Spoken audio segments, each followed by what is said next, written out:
ठरलं तर मग मालिकेच्या आजच्या भागामध्ये आपण पाहणार आहोत की रविराज आणि कल्पना हॉस्पिटलमध्ये बसलेले असतात. तर कल्पना ही रडत असते आणि अर्जुनकडे बघत म्हणते की सायलीला जर काही झालं तर अर्जुन जगू शकणार नाही.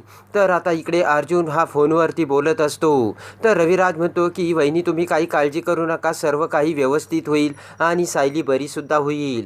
तर इकडे कल्पना म्हणते की कशी बरी होईल, तिला रक्त मिळू नाही राहिले. तर रविराज म्हणतो की कोणता ब्लड ग्रुप आहे, तेव्हा चैतन्य म्हणतो की ओ निगेटिव्ह आणि तो ब्लड ग्रुप खूप रिअर असतो. ते ऐकून रविराजला मोठा धक्का बसतो. क्षणात रविराज हा उठून उभा राहत म्हणतो की या ब्लड ग्रुपची व्यक्ती वहिनी तर आपल्या घरात आहे. ती ऐकून कल्पना आणि अर्जुनला मोठा धक्का बसतो. तर कल्पना म्हणते की म्हणजे, तेव्हा रविराज म्हणतो की आपल्या तन्वीचा रक्तगट ओ निगेटिव्ह आहे. ती ऐकून आता तन्वीला सुद्धा मोठा धक्का बसलेला असतो. तर अर्जुन ते ऐकून पळतच रविराज समोर येतो आणि बोट करत म्हणतो की तन्वीचा ब्लड ग्रुप ओ निगेटिव्ह आहे. तेव्हा रविराज आणि कल्पना म्हणतात हो. तर हसतच बोट करत अर्जुन हा तन्वीकडे बघतो. हात जोडतच अर्जुन म्हणतो की तन्वी मला हेल्प करशील ना, आम्ही तुझे हात जोडतो, पण सायलीला तू रक्त देशील ना. तर कल्पनासुद्धा तन्वीसमोर हात जोडते. तर रविराज म्हणतो की वहिनी हा काय प्रश्न झाला का, हो तन्वी ही प्रतिमाची मुलगी आहे, तेव्हा ती मदत करायला कशी मागे पडेल. आणि रविराज म्हणतो की जा तन्वी, रक्त द्यायला आता तू तयारी कर. तर इकडे तन्वी विचार करते की आता मेले आणि माझा खेळ इथेच संपला. तर लगेचच हात करत अर्जुन अश्विनला बोलावतो. तेव्हा अश्विन म्हणतो की दादा मी काही डोनरला कॉन्टॅक्ट केला आहे, मिळेल आपल्याला रक्त.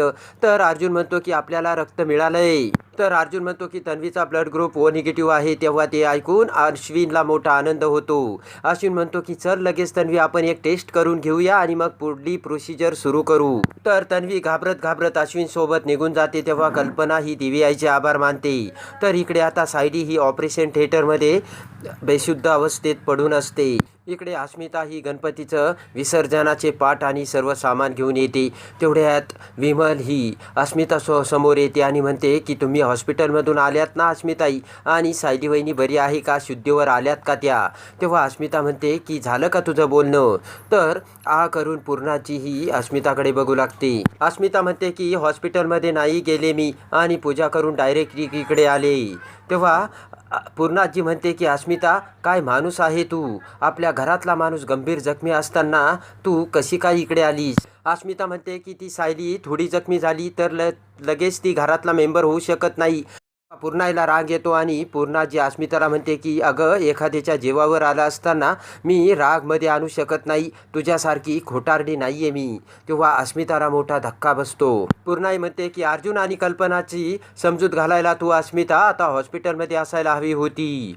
इकडे नागराज, राकेश, महिपत तिघेही दारू पिऊन तरार झालेले असतात. तर महिपत म्हणतो की त्या सायलीला आता त्या ब्लड ग्रुपचं रक्तच नाही मिळणार, आपल्या माणसाने सर्व व्यवस्था केली. तर नागराज खुश झालेला असतो. तेवढ्यात साक्षी तिथे येते आणि टेबलवरची ती दारूची बाटली जोरात खाली आदळून त्याचे काचा काचा करते. ते बघून नागराज, राकेश आणि महिपत महिपत रागाने साक्षीला म्हणतो बापाला कसली माज दाखवतेस ग. तेव्हा साक्षी म्हणते की मला अगोदर संशय होता, पण आता मला खात्री पटली, तुम्ही माझ्यापासून काहीतरी लपवताय. साक्षी म्हणते की अण्णा मला खरं खरं सांगा, हा हल्ला तुम्हीच घडवून आणला ना. तेव्हा अण्णा म्हणतात की तुला कसं कळलं.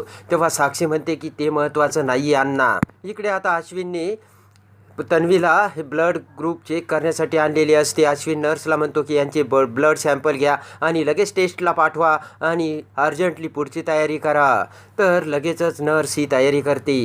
तर अश्विन बाहेर जातो. तेव्हा नर्स म्हणते की कुठल्या पेशंटला तुम्ही ब्लड देणार आहात. तर तन्वी म्हणते तुम्हाला माहीत नाही का. तेवढ्यात नर्स ही ब्लड घेऊ लागताच तिला तिच्या घरचा फोन येतो आणि ती फोनवर बोलू लागते. तर इकडे तन्वी विचार करू लागते. इकडे कल्पना ही अर्जुनला म्हणते की अर्जुन तू कुसुमला कळवलं का रे. तेव्हा चैतन्य म्हणतो की तिला तर कळवायचंच राहिलं. तेव्हा अर्जुन म्हणतो की थांब, त्यांना कळवणं माझी रिस्पॉन्सिबिलिटी आहे. आणि अर्जुन लगेचच कुसुमला कॉल करतो. तर कुसुम फोन घेत अर्जुनला म्हणते की बोला, माझ्याकडे काय काम काढलं. कुसुम म्हणते की सायलीला काहीतरी तक्रार करायला तुम्ही माझ्याकडे फोन केला असेल, बरोबर ना. तर अर्जुन हा खूप भावूक झालेला असतो आणि म्हणतो की मला तुमच्या सायलीची तक्रार करायची. आणि लगेचच म्हणतो की नवरा जरी खोटा खोटा असला तरी त्याला एवढा त्रास द्यायचा नसतो. तर अर्जुनच्या बोलण्यात रडका आवाज येऊ लागतो. अर्जुन म्हणतो की त्यांना लवकर उठून बसायला सांगा, त्यांचा अर्जुन सर त्यांच्यावर नाही चिडणार, आय प्रॉमिस. तेव्हा कुसुमला अर्जुनचे ते विचित्र बोलणे ऐकून मोठा धक्का बसतो. तर अर्जुन म्हणतो की मी किती जरी नाही नाही म्हटलं तरी ते माझे पॉकेट आणि रुमाल माझ्या हातात देत असायच्या. अर्जुन म्हणतो की तुम्ही ताबडतोब इकडे या, कदाचित तुमची हाक ऐकून सायली लवकर उठतील. तेव्हा रडतच कुसुम म्हणते की मी आले, लगेच निघते मी. तेवढ्या तिकडे हॉस्पिटलमध्ये प्रताप येतो. तर अर्जुन प्रतापला बघताच लगेच प्रतापला मिठी मारतो. तेव्हा प्रताप अर्जुनला समजावतो. प्रताप म्हणतो की अर्जुन तुला धीर सोडून कसं चालेल बाळा, सगळं काही ठीक होईल, तुला धीर धरून राहावं लागेल. तर अर्जुन मान हलवतो. प्रताप म्हणतो की अर्जुन हा तुझा बाप आहे ना, हा कायम तुझ्या सोबत आहे, एक लक्षात ठेव. तेव्हा अर्जुनला मोठा आनंद होऊन अर्जुन दुसऱ्यांदा प्रतापला मिठी मारतो. इकडे महिपत हा साक्षीला म्हणतो की ती आपल्यावर काही येणार नाहीये, ती सायली तिथेच हॉस्पिटलमध्ये मरून पडेल. साक्षी म्हणते की अण्णा तुम्हाला कसं समजवायचं तेच काही कळत नाही. साक्षी म्हणते की सायली अजून जिवंत आहे आणि उद्या जर ती शुद्धीवर येऊन तिने मारे करायला ओळखलं तर तुम्ही काय करणार आहात. तर नागराज म्हणतो की नाही नाही, असं कधीच होणार नाही साक्षी. नागराज म्हणतो की साक्षी आपण सायलीचा काटा काढला आहे तो ॲक्सेप्ट कर. तर साक्षी म्हणते की नाही, यामध्ये मी नाही आहे आणि त्या अर्जुनला अगोदरच माझ्यावरती संशय आहे आणि तो माझ्या मागावर आहे. त्याला जर हे सर्व कळलं ना तर तो आपल्यासाठी काय काय करील ना याचा तुम्ही विचारही करू शकत नाही. प्रताप म्हणतो की या क्षणी तुझं सायलीवर किती प्रेम आहे ना हे मी तुझ्या डोळ्यात बघतोय अर्जुन. तर चैतन्य म्हणतो की काका त्याला यातून बाहेर काढा. तर प्रताप अर्जुनला म्हणतो की चल अर्जुन. त्यानंतर प्रताप कल्पनाकडे येतो. तर कल्पना प्रतापला मिठी मारते आणि रडतच म्हणते की सायली किती गुणी मुलगी आहे हो, आणि का हे दुःख फक्त तिच्याच वाट्याला येतंय. तर प्रताप कल्पनाची समजूत घालू लागतो. तेवढ्या तिकडे अश्विन हा तन्वीला घेऊन तिथे येतो. तर अर्जुन हसतच म्हणतो की झाल्या का टेस्ट आणि दिलं का तन्वीने रक्त. तेव्हा अश्विन म्हणतो की नाही, मी तन्वीचे सर्व टेस्ट केल्या पण तन्वीचं हिमोग्लोबिन खूप लो आहे आणि तिची बॉडी ही जड आहे. तर रविराज म्हणतो की म्हणजे तन्वीचं रक्त देता नाही येऊ शकणार का. तर अश्विन म्हणतो की नाही, तन्वी रक्त देऊ शकत नाही. ते ऐकून अर्जुनला मोठा धक्का बसतो. तर इकडे नाटक करत तन्वी म्हणते की मला सायलीला रक्त द्यायचं आहे अश्विन, काही जरी झालं ना तरी मला हे रक्त द्यायचं आहे. तन्वी म्हणते की अश्विन माझं रक्त घे आणि सायलीचा जीव वाचव, तिचा जीव वाचणं माझ्यासाठी जास्त महत्त्वाचं आहे. त्यानंतर तन्वी म्हणते की मी आलेच पाणी पिऊन, आणि तन्वी पुन्हा त्या रूममध्ये जाते जिथे ती नर्स असते. तर नर्सला लगेचच तन्वी म्हणते की गुड जॉब केलास तू, तर लगेचच तू मला नंबर दे, त्या नंबरवर मी तुला पैसे पाठवते. तेव्हा नर्स म्हणते की मॅडम तुमचं हिमोग्लोबिन तर नॉर्मल होतं, मग तुम्ही तुमचा ब्लड ग्रुप निगेटिव्ह असल्याचे का सांगितले. तर तन्वी म्हणते की तुला काय करायचं बाकीचं. तर तोंड गप्प करत तन्वी त्या नर्सला म्हणते की आता या पैशात ना तू तुझ्या मुलासाठी लॅपटॉप घे, ते तुझ्यासाठी जास्त महत्त्वाचं असेल. तर इकडे डॉक्टर हे पुन्हा अर्जुन समोरून जाऊ लागतात. तर अर्जुन म्हणतो की मिळालं का रक्त आणि दिलं का ते सायलीला आणि सायली ठीक होईल ना. तर डॉक्टर म्हणतात की नाही अजून.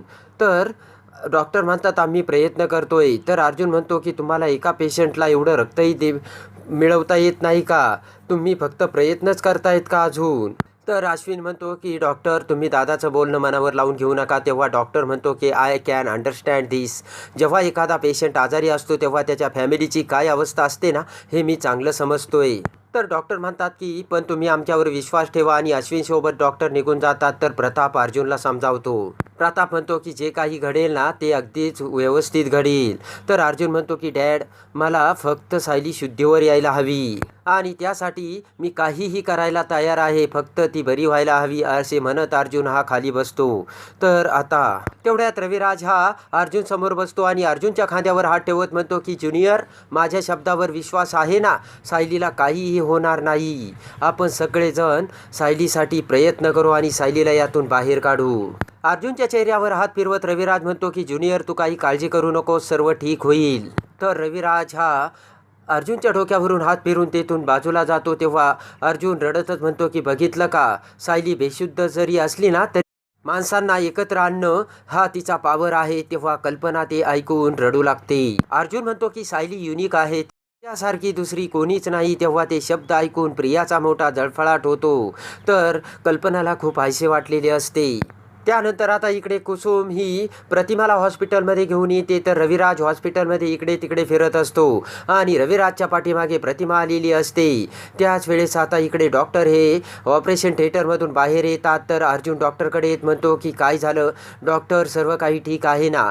डॉक्टर अर्जुनला सांगतात की तुम्ही असं ब्लानिंग होऊ नका, तुमच्या पेशंटची तब्येत अचानक अनस्टेबल झाली आणि अजून रक्तही मिळालेलं नाही आहे. तेव्हा डॉक्टरचे ते बोलणे ऐकून अर्जुनला मोठा धक्का बसलेला असतो आणि आता रक्त न मिळाल्यामुळे सायलीची तब्येत अनस्टेबल झाल्याची कल्पना अर्जुन आणि रविराज समोर येते आणि तिघांनाही मोठा धक्का बसलेला असतो. त्याच वेळेस आता प्रतिमा ही हॉस्पिटलमध्ये येताच आता प्रतिमाला सायलीला रक्ताची गरज असल्याने आणि तिचा रक्तगटसुद्धा ओ निगेटिव्ह असल्यामुळे हे माहीत असतं. तेव्हा आता प्रतिमा एका आईचे कर्तव्य पूर्ण करून सायलीला कसे रक्त देते आणि सायलीचा कसा जीव वाचवते हे बघण्यासाठी आणि ठरलं तर मग मालिकेच्या डेली अपडेटसाठी आपल्या चॅनलला लाईक करा, सबस्क्राईब करा.